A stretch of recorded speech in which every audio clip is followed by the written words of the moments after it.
my first day being small. I thought maybe it sucked to be small. So much dust and cobwebs and hard to reach places.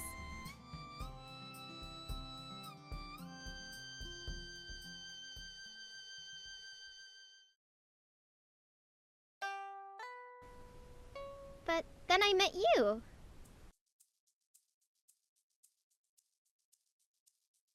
You'd been small all your life.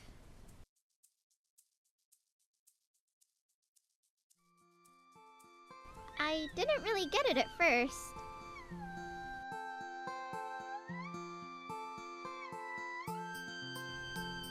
Everything's all like big and scary now. Especially big boots. But I'm also discovering some fun things I never thought to see before.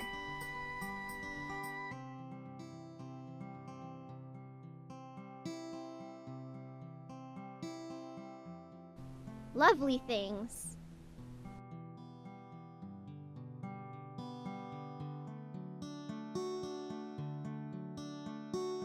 It's been fun finding these new little corners with you. It was a good first day.